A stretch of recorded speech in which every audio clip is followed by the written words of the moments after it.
साधना नकारात्मक अवश्य हो सकती है पिपला, किंतु उपलब्धि तो विधायक होती है। साधना में अंधकार को खोना और प्रकाश को पाना है पिपला, असत्य को खोना और सत्य को पाना है। नकारात्मक शब्द तो इस बात के सूचक है पिपला कि अहिंसा ही सब का मूल स्वभाव है। हिंसा तो केवल दुख देती और कोई भी व्यक्ति दुख चाहे ये संभव नहीं। इसलिए जो हिंसक है वो भी प्रतिपल हिंसक नहीं रह पाता।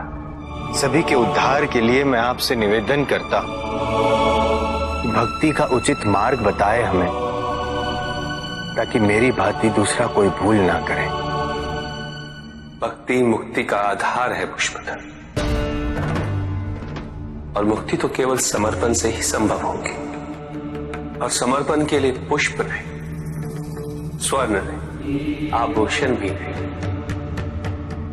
रत्न नहीं, धन नहीं, विधि विधान नहीं, केवल अपने मन को अर्पित करना अनिवार्य है। जानना चाहते हो पुष्पधर कि वो कौन से पुष्प हैं जो मुझे अत्यंत प्रिय हैं? इंद्रियों का नियंत्रण, दया, शांति, तप, क्षमा, ध्यान और सत्य। और जब कोई मेरे इन पुष्पों से आराधना करे,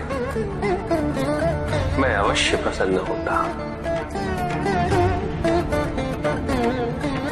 भक्ति में भव्यता आवश्यक नहीं है पुष्पधर, अभी तो सरलता आवश्यक है।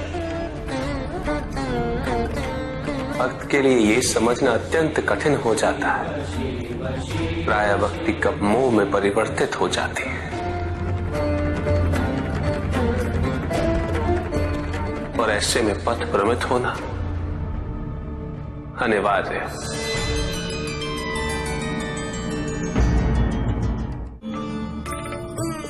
इस संसार में, समाज में व्यक्ति का पद जितना ऊंचा हो, उसके कर्मों के परिणाम उसके पद के अनुपात में ही संसार को प्रभावित करते हैं। इसलिए समाज में उच्च पदों पर विराजमान व्यक्तियों को सदैव अपने दायित्व का स्मरण रखना चाहिए। उन्हें यह स्मरण रखना चाहिए कि यदि वो अपने पद की गरिमा को क्षति पहुंचाते तो उनका पतन निश्चित है।